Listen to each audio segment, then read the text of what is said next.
Welcome back to the History Club podcast. Woo! Woo! We are so excited to be here. This is episode 20, big milestone for us. Yeah. And we have a very special guest to celebrate. Please welcome Tommy. Yeah. Tommy.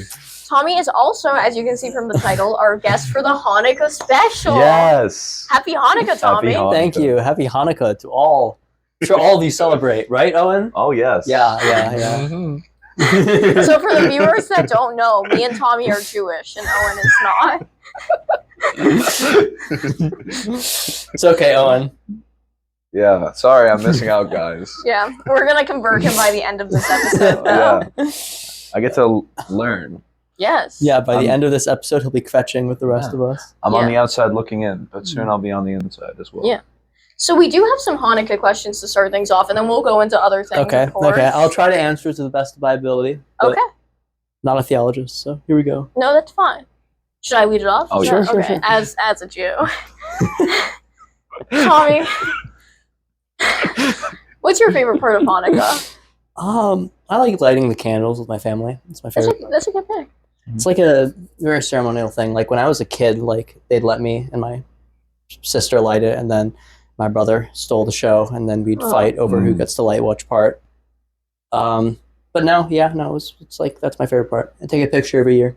Oh. I'll send it in the group chat this time. Yeah, that'd Yeah. be great. We can put it in the pod. Oh my god! Yeah, I have to. I mean, I think Hanukkah will have started by the time you post it. So Yeah, I think so for sure. So yeah, no, I'll put it in the.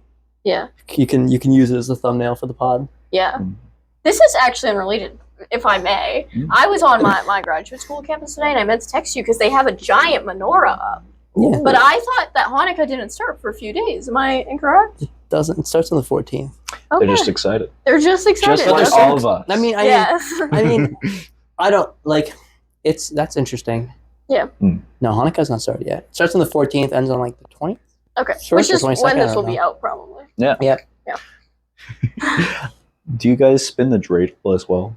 I know that's a stereotype. We like. I have been to some like celebrations at friends' houses, like where like you spin the dreidel. Mhm. Not spun. I'm very good at spinning the dreidel, like making it spin for a long time. I'll show you guys at some point. Oh. I showed Rob at one point. Whoa. Last episode, you Yes. remember him. You remember that guy. So, but no, like the point of the dreidel is to gamble, and I don't know a lot of other people who celebrate Hanukkah that I can Yeah. gamble it with. Hmm. But there are like specific rules, like each of the letters has like different gambling rules. But no, the dreidel is to gamble. You into gambling? I'm not into gambling. Are you into gambling? All children No. are into gambling. Yes. But then once you hit 18, then gambling becomes less fun because you can actually do it. Mm. It's Then not you just forbidden. actually do it. Yeah, exactly. So it's not forbidden. It's not fun. I have a question for you. Hmm. You are a big fan of Jewish food. You really like the one fish that they have. I'm not I going to talk wonder- about that. I'm wondering if there's Gefilte any. fish. Filthy Yeah. fish. I'm wondering if there's any Hanukkah specific food that you guys usually have. Latkes. What? Latkes. Oh. Mhm. And challah bread. Oh, I know That's that the one. very traditional one, yeah. Yeah. So latkes, challah bread, then like usually some sort of meat. That Mm. varies depending on what my mom usually like runs that holiday Mm. celebration. You also eat matzah, but like you're not supposed to, but my mom uses matzah as like a cooking recipe a lot. Mm. So we typically eat something made with that. Nice. Nice. It's great. Not to detour, but Yeah, it's very it's a relevant it's a very relevant detour. to detour. Mhm. Could you explain what gefilte fish is? Gefilte fish is a very famous Ashkenazi food that is more of a vehicle to horseradish than anything. But it's a fish loaf. It's the best way I can describe it. It's a fish loaf. Oh. It's not bad. Professor Young, the previous member of the Yes. podcast, You can watch actually episode quite 18. enjoys He's it. plugging hard. Actually really enjoys it, which is very, very surprising because it's not like the most appetizing meal to look at. Yeah. But no, it's very, very Ashkenazi Jew. Yeah. Yeah. Wow. Do you have a least favorite Jewish food? Is that your least favorite? Gefilte fish. Okay. Yeah, I don't like it. What's your favorite? That's tough. I like challah bread a lot. It's one of my favorite. Like that freshly out of the oven is like one of the best things you could possibly eat. Very good. Can you explain to the viewers what the significance of Ashkenazi is? So, oh God, here's comes the history rant for the history club. So, roughly around 33 AD, due to some Roman shenanigans, a lot of Jews left the Holy Land, and some of them were Roman slaves who were taken to a valley between Germany and France called the Valley of Ashkenaz, and that eventually they moved east to Eastern Europe after some violence in the Holy Roman Empire made them go east towards Poland. It's also why Yiddish is German. Yeah, so Ashkenazi Jews are Jews primarily from Eastern Europe. There was also a wildly successful Jewish community in Spain until 1492, when they were expelled by the Catholic monarchs. Many of them went to Morocco, some to the Americas, actually. They went to a lot of places, but they're called Sephardic Jews. And then there are also Mizrahi Jews, which are from like the Middle East, Iraq area, like Yemen. Yeah, it's interesting. I did not know that. Yeah, I didn't either. Yeah. Is Hanukkah? I know Passover is very important for Jewish people. Is Hanukkah your favorite holiday, Jewish holiday, or is it a different one? I don't know if it's my favorite. It's the closest towards Christmas break, which is when we have off. But my favorite holiday of all time is Thanksgiving. Really? Which has next to, I just love food. Oh yeah, I really love food, which has next to nothing to do with Hanukkah or anything Jewish at all. Hanukkah is not even like it's a holiday, like it's a big holiday, but it's by far not the most important Jewish holiday. But because it's very close to Christmas, a lot of people assume it's like Jewish Christmas, which it's not. But what would you say would be the most important one, though? Passover, Pesach. This makes sense. Yeah. Getting back to your love At for least in my house. That's most important in my house, definitely. Yeah. Your love for Thanksgiving. Do you guys have Jewish food at Thanksgiving? Oh, yeah. Like what? So I hear often a lot, and I'm not trying to throw shade on the American way of cooking a turkey, but I hear a lot of people claim silly things like, I don't like turkey because you're not cooking it right. Okay? Because of the Sabbath and you're not supposed to cook during the Sabbath, but there is no law against keeping a fire going. So there's a very, very long Jewish tradition of slow cooking food. So we slow cook the turkey, and it makes it like fall off the bone tender, and it makes it very, very good. Which is like the Jewish way of eating a turkey. But like we don't take the whole turkey. Usually we buy like the pieces of the turkey. Oh, okay. We've done it with a whole turkey before, but it comes out less good than if you use like the individual pieces. And then like we have like all kinds of Jewish food. Yeah. We even had I don't know. I still to this day it like boggles my mind how the heck my mom made this. But she made like matzah, like she had the matzah wrapped in meat. Like it was folded.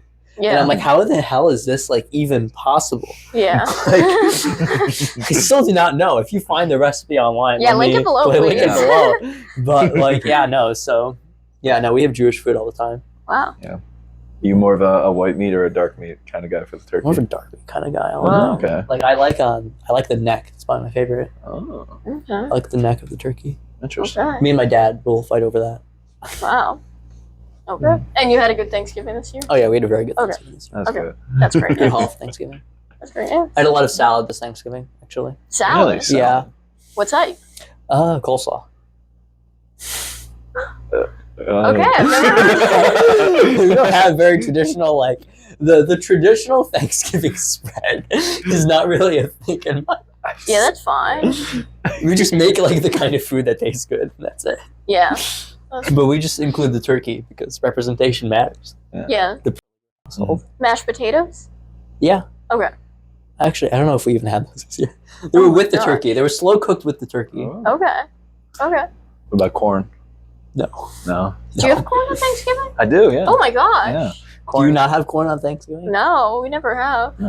You see, Thanksgiving varies. We have a lot of Everyone people adapt- though. You see, Yeah. that's why Thanksgiving is my favorite holiday. Anyone can like adapt it as long as it involves turkey. Yeah, I agree. Although Like corn? the superior, not cornbread. No, Oh. straight up corn. Wow. even though duck is the superior bird. Do you have a tier ranking of your top 3 meats? Because you are into some weird Yes. Oh meats. God. Or non-traditional meats. So, for cured meats, I'm gonna go with salami. I'm a really, really big salami fan. For birds, I'm gonna go with duck. I really, really enjoy duck. And for animals with hooves, I really, really like lamb. Okay. A lot of time, I'm a big lamb fan. Yeah. I've not tried deer or like venison or any kind of Whoa. like game meat, but I'm curious. Like, I will try it. I like gamey things, so it should be. Interesting. How many likes to try it on the Yeah. podcast? We'd have to go to like someplace pretty specific to get like game meat. I feel no We could do that. How many Okay. likes? How many? likes. I don't know, like 300. No, 300. 300. 300 300, and likes. I'll try. I on think the we could get that. podcast. I'll try on the podcast. Yeah. Okay, like. And before you've talked about your love of blood sausage as well. Oh yeah, no, that's like a classically great sausage. All kinds of blood sausage. I like black pudding. I rarely get to have it because it's all the way over across the pond in the UK. But no, again, very, very good. No, yeah, I like weird. Anything with meat, I tend to like. So it makes for some really weird meat choices. But no, blood sausage is very good. Do you have a least favorite meat? Dry chicken. Oh. Okay. I really, really like chicken, but like chicken when it's dry is just horrible. Yeah. Like it's the worst thing in the world. Honorable mention, kielbasa. Really? Very, very good What was it? sausage. Oh. Oh, type of Oh, I thought you sausage? meant like Kielbasa leeks. or kielbasa. I don't know how you guys pronounce it. Okay. Like the Polish sausage. Okay. I like that a lot. I'm not too up on my sausage game. Yeah. So. And that's for the It's one fine. that you like. My right? grandpa was from the Soviet Union. So the sausage, he was big. He was into the sausage game. Yeah. He got me down to kielbasa. He ate it with turnips. Oh my god. That was his like go-to. He's like little turnips and Yeah. kielbasa. Are you a turnip guy? I do like turnips. They're spicy. They're an underrated vegetable. Okay. I think they're a I've never vegetable. had I don't know. turnips. I've never had turnips either, Yeah. actually. You should try them. They're kind of like spicy. Interestingly enough. 400 likes. Yeah. 400 400 likes for turnips. 400 likes for turnips. Are you in on that, Owen? If we get 400? Okay, both Yeah. of us. Both of us. Mhm. So yeah. Yeah. Like they're that's way more easily accessible than like a game meat. You can find them at Yeah. Market Basket. You can buy little turnips at Market Basket. That's true. Yeah. So 400 likes. We'll do Yeah, it. yeah, yeah, Yeah. yeah. Don't worry, they're gonna try turnips anyway because I'm their friend, and they'll. Yeah. Oh my God! Last meeting for History Club, turnip night. They've already had their We last already had meeting. it. It's I keep on unfortunate. forgetting that. Yeah. It's unfortunate. If you had it in on time, I could have tried a turnip Yeah. by now. Can we also try chocolate hummus as well? No. That's a strong. Can we talk about that actually? How Okay, many okay. likes? How Listen, many listen. Any person who's like from the Middle East in the comments right now is like wanting to hang themselves. Well, unfortunately, Right now, we don't have the any mention of Middle chocolate Eastern viewers. hummus. And the mention of chocolate hummus. It's terrible. No, that's a disgrace. Listen. Best hummus I've tried has been in the Middle East, but like chocolate hummus is like an abomination. What's the best hummus you've had in the United Normal States? The best hummus, kava. Okay. Kava hummus. Yeah. Like, Okay. keep in mind, I tried Market Basket hummus, and I was like, this is terrible. I'm never gonna eat hummus in the United States again. Mm. And then I went to Kava and I tried their hummus. So like, it's not as good as I remember, but this is like a passable hummus. Like this is good. Like I would eat this. You know Yeah. what I mean? And not like throw up after. Yeah. Good pick. That is a good pick. No, Kava hummus is good. What's your go-to kava order? Go to Kava. I don't go to Kava enough. I'm not made of money. Kava is expensive, which it's good food. Like I can't blame it. I like shawarma. I'm a shawarma. Tahini and hummus is like typically what I go for. Bowl or the pita wrap? Pita wrap. Mm. Why would I? I don't like the bowl that much. Okay, you don't have to. Sometimes I add like a salad or like feta cheese to it. Yes, feta. Feta cheese is good. Is that your Yeah. favorite cheese?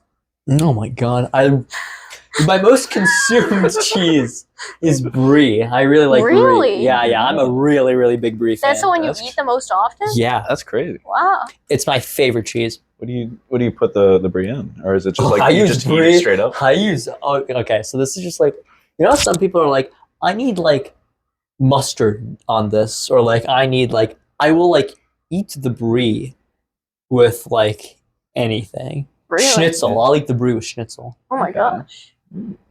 Would you eat it with the deer when you come on the podcast the second time after Yeah, Thursday actually, Lights? yeah. Listen, brie does not make anything taste worse. Okay. Like, I like brie quite a bit. Would you eat it in a box and eat it with a fox? Don't you know what that means? Would I put it in a box and eat with a fox? No, because then I'd look at the fox and be like, now I'm tempted to try fox meat. Oh. Whoa. No, I've never. No, never. No, that's too close to my dog, and He wants to I'm too serve close to. the I'm Dr. too. Seuss lore. I'm too close to my dog. If my dog decides to eat the fox, I'd support her decision. Okay.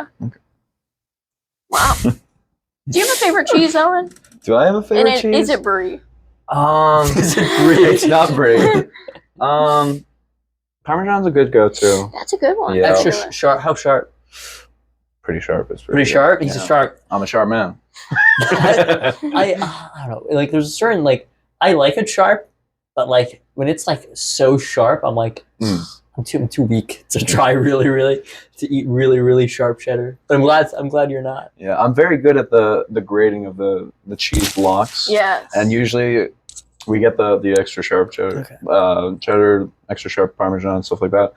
Usually when I'm shredding, the stuff that ends up on the outside of the grater is all mine, and then everything that's in the grater goes into the meal. Oh. And I'm pretty good at grading, so I don't actually get a lot. But Yeah. Well, they grade the sharpness, right? I'm assuming they have standardizations for these sorts of things. I don't actually know or not. That's great. Cheese makers in the comments. Yes, Tell us. please. Yes. Cheese Tell fans, us, comment cheese below. makers. Also, We know please, some of you are watching. Also, please donate to the History Club your Yes. homemade cheeses. We're very please sponsor. interested. We need a cheese Yes. wheel for the podcast. Yes, that could actually, if there were any local cheese shops, we could try your cheeses on the pod. And it could get probably around 30 views and 5 likes. That's 30 customers. You gotta That's think 30 big. customers. We take this seriously. We have a We do. dedicated We do. audience. Both cameras. I'm talking to Mhm, both of you mhm. right now. I want to get away from food for a little Okay, while. sure. I think Yeah. we've run our course A here. subject near and dear to all of our hearts, but Yeah. Yeah. yeah. You were on the e-board for the Jewish Student Union Yes. here at the fictional university. I Yes. want what was it like being a part of the e-board and running a club like that? I ran it at a time where I feel like I was playing the game on hard mode a little bit Mm. because I was running it at what we could all describe as like a challenging time. Mm. So my primary I feel like it was like tough because I was basically trying to rebuild the club. Things got muddled up, and then I was like, we're not getting involved in politics, guys. That's not the purpose of this club. And I really I was basically rebuilt that thing. Me and the president of that club, because I was the vice president, just took it, rebuilt it, and now Will is my heir. Yes. We'll My have him on the heir. pod Yeah. someday. My One day. heir to the Future throne. podcast. A future pod member, maybe for next year's Hanukkah special. Yes, that's a good idea. Yeah. Or when's Passover? We could have him on for our Passover special. Not a long time. When is? It's spring. Yeah, that would be perfect. I think. I Yeah. recall correctly if it's spring. I don't know. All right, we'll Next book him season. soon. We'll Next book him season. soon. Yeah, I don't keep track of when the holidays start. Sadly enough, I look at the month and be like, do I have a holiday on this month, or do I not have a holiday on this month? Do I have off on this month, or do I not have off on this month? Makes sense. We also do the very Jewish thing of we fly every Christmas because flights are very, very cheap on Christmas. Where are you guys going this year? Cape Verde, something like that. Oh my Oh. god. Yeah. It's like a big vacation. Yeah, Yeah. pretty excited. That's exciting. You looking forward to it? I am looking forward to it. Yeah, I need a vacation. Jewish Student Union. You were also on the e-board for History Club. Yes. Which did you prefer? Tell us honestly. History Club was so much easier Okay. because you did all the work. It's true. I remember emailing you like a few times, like, is there anything you'd like me to do or like Yeah. do anything? And you were like, no. There was often nothing to be done. Yeah. That's true. It But whenever kinda there runs was something itself. to be done, you were typically the one to do it. You did some stuff. You made a Jeopardy once, which I I wasn't did. there No, for, I but made I a hear Jeopardy. was I a mean, hit. When I was called on to action, I participated. Yes, we And if- talked about that in one of the early episodes. I Yeah. believe that club Really? event. My Jeopardy? I just think the club event in general. Yeah, I it was don't a remember. I also reskinned Jeopardy for the Jewish Student Union and I called it Jeopardy, which was pretty funny. That's good. Yeah, no. I did really hard questions though. It was Yeah. I was there to witness your History Club Jeopardy. That was a sight to behold. that was a sight to behold. I was shocked whenever people actually got a question right. Like you saw, I made them work for it. Oh yeah. They worked for each and every point they got. It was a real challenge. I'm preparing true? them. I'm preparing them like Yeah. they're all going to become teachers anyway. I'm preparing them for the MTELs Mm. because they can ask you like any question like to do with history ever. Have you taken your MTEL yet? I've passed both. Oh my Wow. gosh! Yeah. I don't think I knew that. No, I only like recently found out this week that I passed my the God. communication. Oh my goodness. Yeah. You didn't Round of tell us yet? applause. Oh my god! Congrats. I mean, it was Podcast for- gets the first look. guys, when failure is not an option, success is not surprising. Yeah, that is true. But Failure- a lot of people fail the MTELs. Yeah. No, but then you just do it again. Yeah, Mm. that's true. No, but I did get a call, and I was like, so like, how do I Call? study for the MTELs? And I was like, I don't know what to tell you. You just gotta know it. Yeah, like Yeah. you just have to know history, like all of it. Yeah. Do you know who passed it with flying colors? Oh, Sebastian. Yeah. Yeah. I mean, From But episode Sebastian- 2. But Sebastian has a lot of general knowledge. Yeah. Mm. So like that's He studied yeah. a lot too. yeah, but he did like the test, the questions on study.com are so much harder than the actual test. really? Yeah. That's the crazy part. I was like looking at the questions on study.com because I didn't use it to study for my first one. I used a book. Mm. And I was like, this is so much harder than the actual test. Mm. Like this is like they're actively like hoping that like by the time you get to the actual test, you'll think like this was easy. Yeah. Mm. Yeah. That's good though. Yeah. What's the experience like being in grad school? I feel like we've asked a lot of our recent Yeah. graduates. Considering this. I'm bum rushing it and trying to do the stuff I'm normally supposed to do in like 2 semesters in 1 semester, so I can get it all done in a year. Mm. Pretty good, surprisingly. Yeah. Like I'm not failing anything, so Are you enjoying it? that's a strong word. I like visiting schools. I like doing that part. I like working with the students. Mm. But like, do I like doing like work? No. Yeah. Yeah. No. You're student teaching next semester. Yes. Are you excited? I'm both nervous and excited. Okay, that's It's good a lot place of to be. responsibility, and I really do feel that like it's very, very important that I do right by these kids. But also, Yeah. like things happen. Like you're a human being at the end of the day. Yeah. But I will have to transcend that in order to be the best possible teacher I can be. Yeah. That's beautiful. Inspiring. Yeah. No, I mean, if you're gonna get into a profession, you got to do it well, right? Especially one as important as teaching. Like I really do feel that it's very, very important. Yeah. Yeah. So What lesson do you think is like the most important one that you've taken from your time in the classroom? in the classroom, Yeah. God, my very limited amount of time in the classroom. But I have like worked as like a paraprofessional. I've like Mm. taught special needs kids. The most important thing is one, don't take it as seriously as you're expecting. Like kids are kids. But probably the most important one is like patience. Like you Mhm. really, really need to be patient. Like if you need to explain things for the 20th time again, like that's what you just got to do. Yeah. And if you're explaining it 20 times, explaining it the same way as you did the other previous 20 times is probably not a very smart idea. Yeah.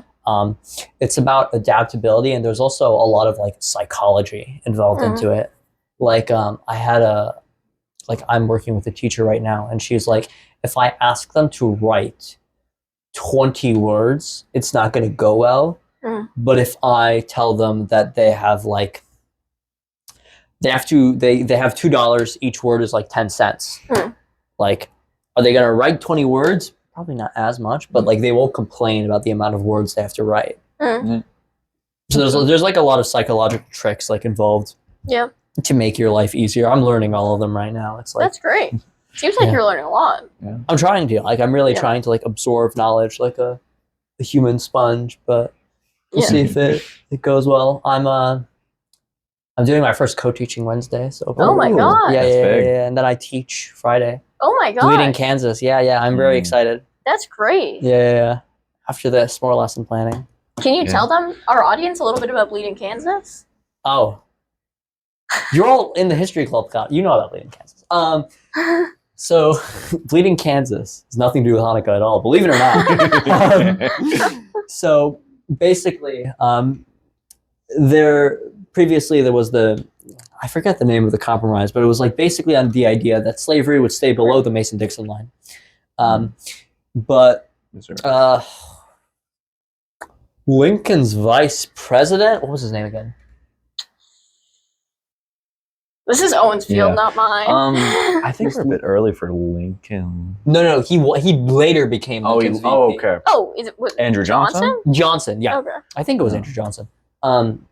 Johnson basically was like, wouldn't it be a great idea if the Kansas and Nebraska could vote on if they could become slave and free states, which threatened to tip the balance between slave and free state? Because the way they allowed Texas into the Union as a slave state was we en masse gave up Maine. Yep. So Kansas threatened to topple the whole thing. So abolitionists from the North and pro-slavery people from the South came to Kansas and committed a series of horrific acts of violence against each other.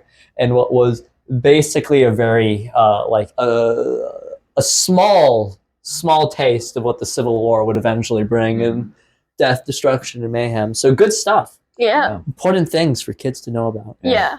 Can I ask for our Hanukkah special? Are there any notable Jews involved in Bleeding Kansas? Not that I know of. No, okay. We'll do some research. There's the one notable Jew that I can think of in the Civil War was a Confederate.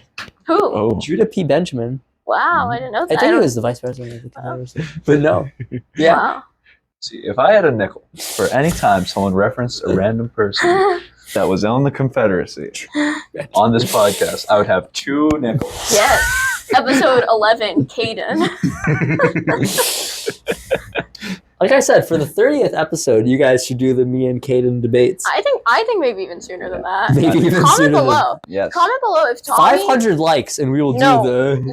Zero likes. 0 We're doing likes. it no matter what. But if you would like to see Tommy from episode 20 and Caden from episode 11 debate on this podcast, please comment below what topics you'd like to see. We have a Joe Biden.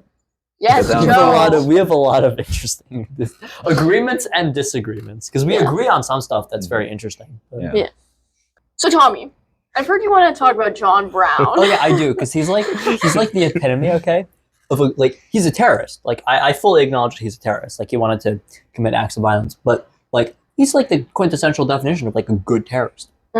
Yeah, he's fighting for the right thing, which is the end of slavery. Yeah. And I think that obviously he's been vindicated now because go Union, and they made him like their rallying cry. But like John Brown, like especially like at the time, he spoke to Frederick Douglass. He did. Owen's boy.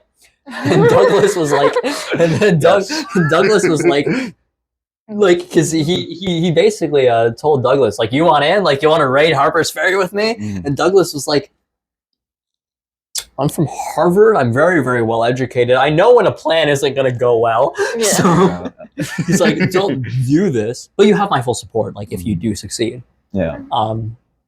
So I really like John Brown. Yeah.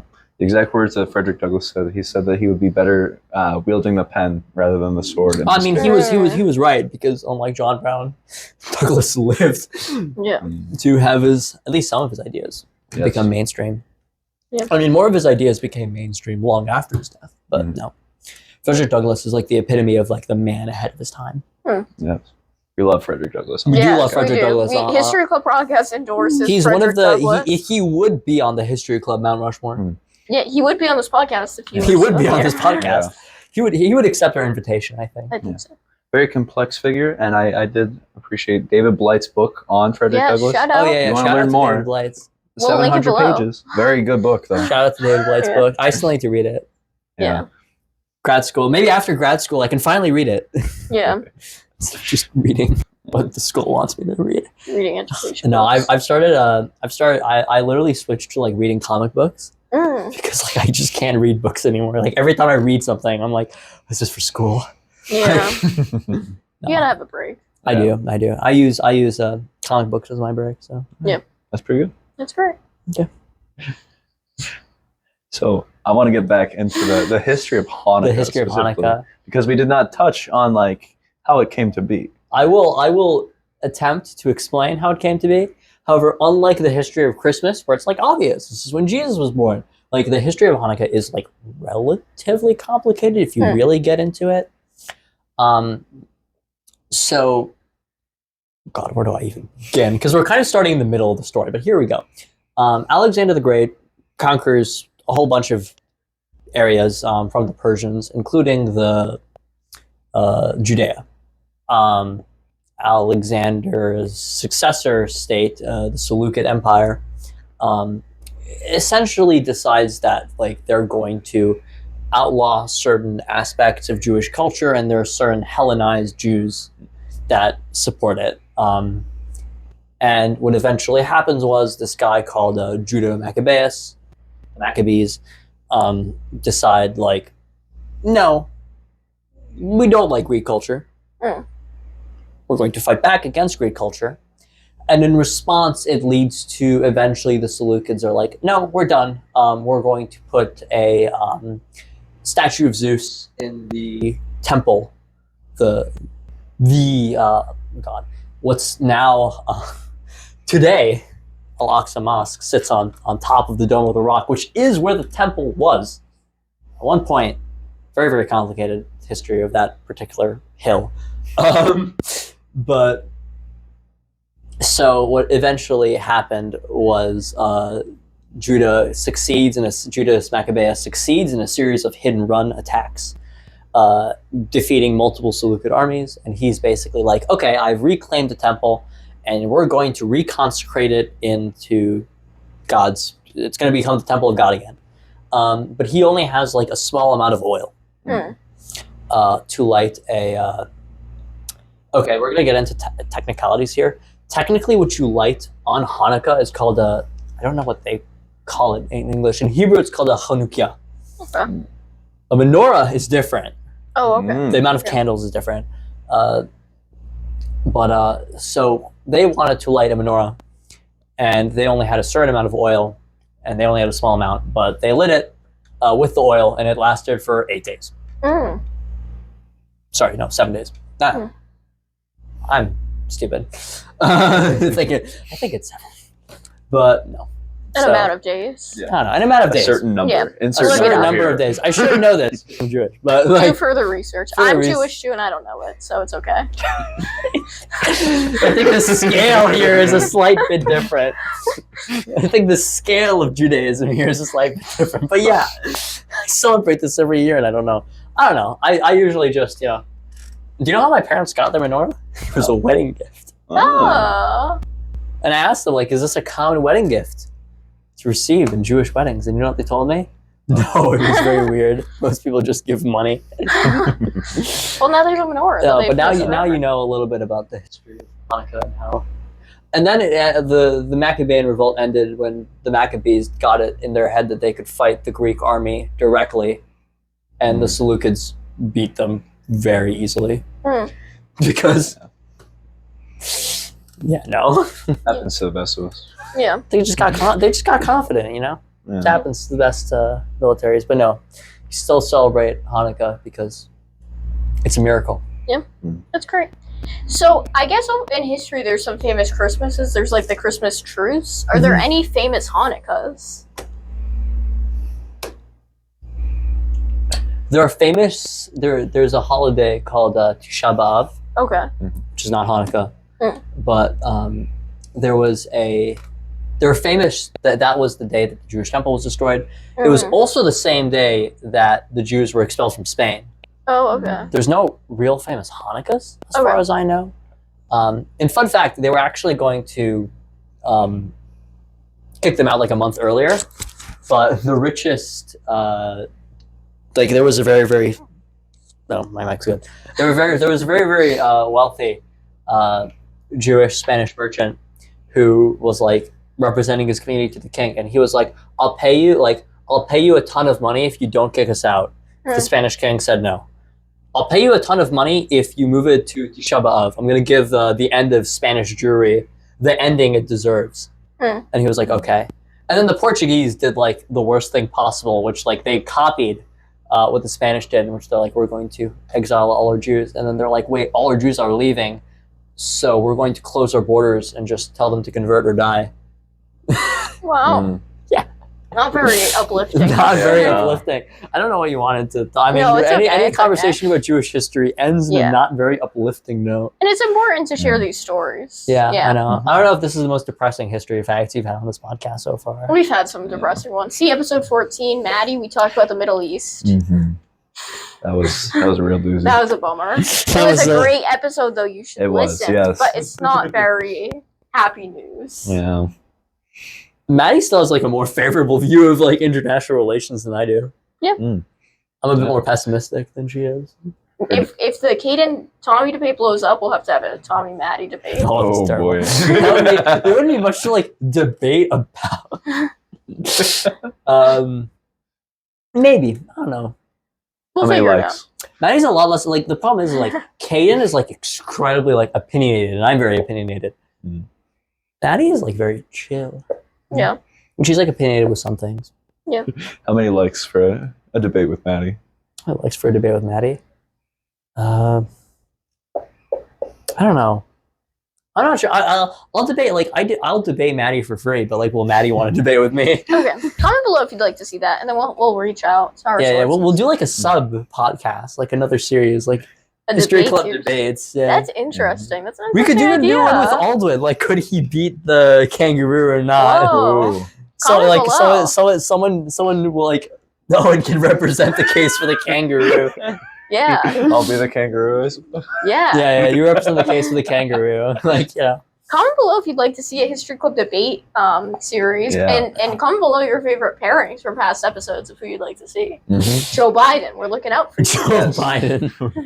We're gonna teach Joe Biden how to debate, guys. Joe Biden's a consistent viewer and commenter. Really? Yeah. Yes, he is. Recurring character on the podcast. It's honored to be here, Joe Biden. I'm honored. Thank you. All right, so we are back. For our final segments, we were first going to ask Tommy our questions from last week's guests, and then you guys know how we'll go from there. Okay. So, Tommy, we have 3 questions. This is from episode 17, the Dave's Hut Chicken podcast with Owen, Aldwin, and Ronan. We will ask them in order that they delivered their questions, starting with Owen's question. Yes. Do you want to ask it? I do. Okay. Tommy, do you believe that Margaret Thatcher effectively utilized girl power by funding paramilitary death squads? Margaret Thatcher. No, Margaret Thatcher literally like said multiple times that she like doesn't like women in politics. She's just like basically justified it by saying like I'm different. So like no, Margaret Thatcher. First off, this question is rather hostile to Margaret Thatcher. Yes. But this is actually an Eric Andre. I would never describe like. Do I think Margaret Thatcher like wanted to oppress women? Probably not. Would I describe her as like a feminist like figure? Probably not. So she probably didn't use like any girl power with like anything she did whatsoever. Maybe she used boomer power. I'm not sure. So Tommy, I have something to further expand upon that last answer. Could you define girl power for us? Well, it's definitely not like a physical kind of. It's not like electricity or fire, I guess. It is the power of women to institute social change. That's the definition. That's a good definition. That's a good definition. All right, and now we'll ask you the second question from last week's guests. Aldwin would like to know, did Reagan cook that crack?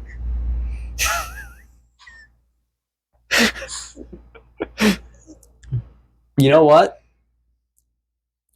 Reagan started the mass arresting of other people who took that crack. I don't think he did crack, no. Hmm. Yeah. He started the drug war, though, which was disastrous. Good job, Reagan. Yeah. Built on all of Nixon's policies to make him even worse. It's honestly astonishing. Like, Nixon was like, I literally designed this policy to be kind of like morally evil, and then Reagan was like, so, about those policies. Yeah. But yeah, no. And then for the last question from the Dave Saw Chicken Challenge, Bill Clinton or Or Donald Trump from Ronin. yeah, Bill Clinton or Donald Trump? Bill Clinton could play a saxophone. Good pick. And both of them cheated on their wives. Like, what the heck's new? Mm. Yeah. Good pick. All right, Tommy, now your question for next week's guest. What you got? If you were to run for office, what position would it be? And what political party? Because if you ran for like different political parties for different positions, you'd be required to do different stuff. True. Okay. We can't wait to see what our next guest's answer is. Now, it is time for rapid fire questions. You guys know how this works. Me and Owen will ask 3 questions to our guest, Tommy. Tommy, you can answer as short or as long as you'd like. Sure, okay. Owen, kick us off. I always love to give the same question for our experienced viewers. What is your favorite book that you have read in the past year? The complete collection of the poems of Edgar Allan Poe. Oh. Really? Good pick. I read all the poems in it. No, but it's my favorite book purchase this Wow. past year. Wow. That's pretty Good good. My favorite poem is Annabelle Lee. Well, check that out. Yep. Have Check to that look out at if it. you like it. It's very morbid. Okay. But it's pretty good. As most of the Poe Yeah, poems yeah, are. Who do you think is the worst president in U.S. history?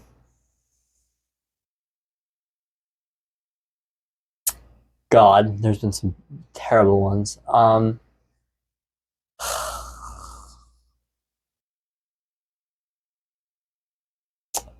Post 9/11 or pre 9/11? Sorry. All time. Anyway. All time. No, I'm gonna say this. I don't feel that this is very controversial. George W. Bush. Oh.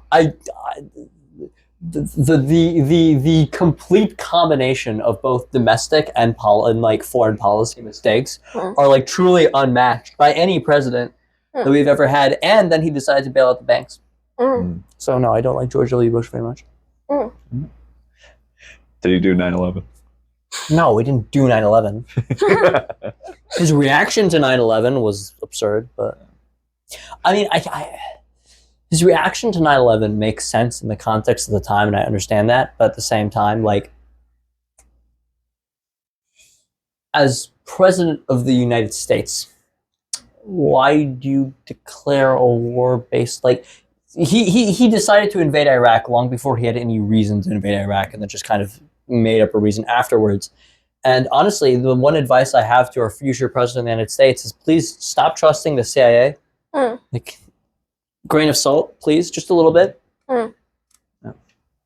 That's fine. Okay. For my next question, I want to ask, what is your favorite class that you've taken here at this fictional university? At this fictional university. Not naming any professors either. My favorite class, fascism with Professor Young. We can name him because he can was on the name him. pod. Yeah. Episode 18. Check that out below. Yeah. That was a class that I had with these fine people. I was Not not in Owen. that class. Not Owen, but I was in it. She was. Owen was there in spirit. Yes. Owen was spiritually there, emotionally there. Rob was there actually. Rob was, episode 19. Rob was there. And then my second favorite class was Empire and Resistance in the Middle East with. We'll have to blur out her name Yep. because she has not consented to be on the podcast yet, but it's I'm coming so up. sorry. Comment below if you'd She like to should find be out. like this Yes. fictional professor should be on that podcast. We agree. Second mention in a row for Yes. this professor. In both times, they've had to be bleeped out. Oh, yes. But comment below if you'd like to see her on. Joe Biden. Joe Biden, get on We it. know you're watching. Okay, what's the All right, Tommy, I have a hardball for you. what? The U.S. government has announced that one state's government will be stripped of its secular nature and transformed into a Jewish state. What state do you think this should be? Okay, can I get a repeat of the question? Essentially, you have to transform one state in the U.S. You have to pick one state to be a Jewish state. Like a religious government. Which one do you pick? New York. Okay. It's the only reasonable answer. There's no large Jewish population in like any other state that I can like think of. Like Jews are pretty scattered across the United States, except in New York. So New York, if New York wants to become a Jewish theocracy, which by the way, Jewish theocracy would look very much like any other theocracy, like a pretty bad one. So yes. No. I mean, yeah. It's just theocracy is bad, guys. Don't go for it. Oh, okay. I'm pretty sure this podcast is anti-theocracy. Are we? I think so. We should be anti-theocracy. Figure this is a pro-democracy. But then we have to be like anti-Vatican, and that might upset some people. The Vatican does not support a theocracy. Aren't they a theocracy? Maybe like in their one section of Italy. Yeah. That's not like a real theocracy. They don't actually like govern people. There are a population that live in... Yeah, but they have Italian citizenship. Yeah. They're not citizens of the Vatican. They're citizens of Italy. I would say maybe the History Club podcast is making up its mind on theocracies. Yeah. We're not ready to take a stand yet. That should be on the internet. You're making up our minds about theocracy. Yes. They could be persuaded. We could. We're coming up with a framework of a concept of a plan for what our take would be. Yeah. And if you would like to influence it, comment below what your thoughts on a theocracy is. Joe Biden. Joe Biden, I have a question for you. A rapid fire question for you. Why are you saying yes? Because I'm excited. You're excited, okay. Yeah. Joe Biden. If you, during your term as U.S. president, were told that the U.S. had to transform into a theocracy, would you have chosen Catholicism as only the second U.S. Catholic president, or would you have felt the need to make it a Protestant theocracy, or maybe something else altogether? Protestant theocracy. I guess. Isn't that an interesting question? I mean, how would you even do a Protestant theocracy? Because you'd have to pick like a very specific Protestant denomination. That's a good question. Comment below, Joe Biden. What would you have done? It's pretty late in the podcast for Joe. He doesn't have the attention span for this one. I guess. I don't know. It's weird at that point. Yeah. Okay. We can get back to the rapid fire questions. Okay. So for my last question, right now you are taking a master's in education, and you've got a lot of experience studying the education system here in America. What would be the one thing, if you could change one thing, like as a sweeping generalization on changing the education system, what would be the one thing that you could change, if you could? Is this like a magical change or like a realistic change? One for both. Magical change is every parent can be involved in their child's education. I truly do feel that makes like all the difference in the world. But obviously, realistically, some parents, for various reasons, can't be involved in their child's education. Like either they work or some other like life factors come up. Like not every parent can be as involved as they should be in their child's education or could be. Realistic change. I think typically government-run standardized testing Good pick. needs to be maybe not like eliminated, because I understand why the government would want that data, but reevaluated. The problem with like a really big issue with the current American education system and like with the adoption of the Common Core, which like now people don't like the Common Core anymore, because it led to parents not understanding their kids' math homework anymore. But there's a very big problem with the government like dictating what teachers should teach outside the classroom. Typically, sometimes with the consultation of teachers, but all the time these are people that have never like set foot in a classroom. The problem is every child is very, very different. Like every kid has different needs, different requirements. Some kids are going to get it in 5th grade. Some kids are going to get it in 3rd. Like there's no one size fits all model, but I don't think the Common Core is going away. I don't know. I think in general, like the main reason why the education system in the U.S. has not been fixed is because it's not like a sexy topic for people to talk about. It's not like most people aren't, despite of how important it is, I feel like a lot of people just aren't particularly interested. Sadly, like it's not all that. It only seems to be newsworthy when like kids fail. It's like, oh, this state did badly on education. Let's talk about that. And I'm like, too many times when you do something right in education, it doesn't get talked about unless you're like a state that has a historically poor record, and then you get a no. But in Mass, we achieve very good test scores in education compared to the rest of the country. It's true. Yeah. All right. And for my final rapid fire question, you were part of the Model UN Club for all 4 years, and you still are as a grad student. What would you say was either the most fun or the most interesting like debate assignment that you had during your time?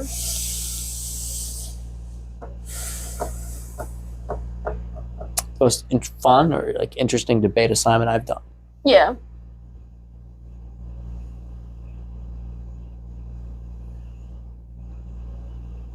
He's thinking.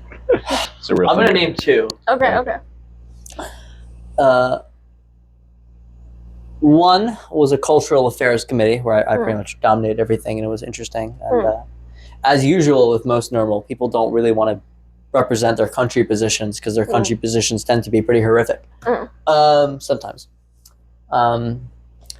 The second most fun one, because it was just crazy, is I was in without a Palestine, and only me and Iraq didn't recognize Israel. So it was kind of like a situation where like we couldn't really do what we wanted, but it was interesting in the sense of like I just tried to stall debate as much as possible.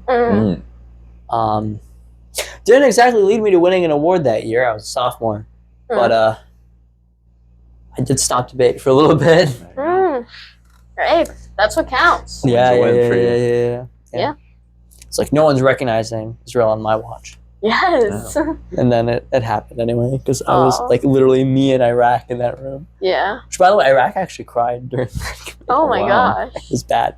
She took it very, very seriously. And I'm like, I don't know what you expected walking into that room. Yeah. Like we were screwed from the start. Yeah. It's not even in Palestine, the Palestinian Affairs Committee. Yeah. I can even do with that. Wow. That's up. Yeah, no. So, yeah. All right. Well, we would like to give a big thank you to Tommy for joining us on this podcast. Woo! Thank you for having me. It's been a deep, deep pleasure. Yes. And we hope to have him back again soon for another episode. We'll make sure of it. Comment below who you'd like to see in future pairings. But also we might take you back for another solo. Yeah. Maybe Passover. We'll see. We'll see.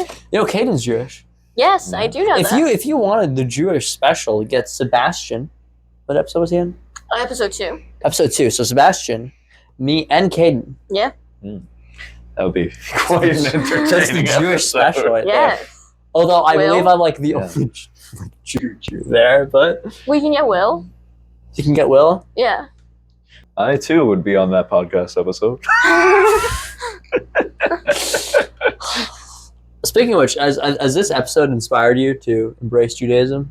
I'm sorry. I'm still stuck in my ways. Campbell, embracing Judaism? Yes. I have. How many likes to convert? How many likes? 10 million likes and he will convert. He will find his true calling. Yes. By God. Is that true? 10 million? 10 million. 10 million likes. 10 million likes. Like below. Owen will convert. We'll do a special episode. And Owen converts. Yeah. That should be a short. Yeah. If the short gets 10 million likes, you convert. Yes. Yeah. Short viewers like Yeah. Owen, any final words? I think this was a wonderful episode. Yeah. I really enjoyed it. So are you going to be Catholic for the next one? We'll have to see. We'll have to see how it goes. You know, I think it's okay Campbell to have embraces a broad identities. and complex view of God and religion. I do. Yeah. Okay. My Catholic roots may come out as well. So when should I reveal that I'm an atheist in this podcast? We're gonna have to cut that. It's over. It's over. That's cut. Should we end in a prayer to denounce your atheist roots? Okay. We're not going to end in a prayer. We can't do that. We have to cut it. I know. We're not going to end in a prayer. Okay. Well, thank you so much for Tommy to coming on. Yes. Thank you for watching episode 20 of the History Club 20. podcast. We're going to be back for episode 21 next week. 21. We'll see you then. Bye. Bye.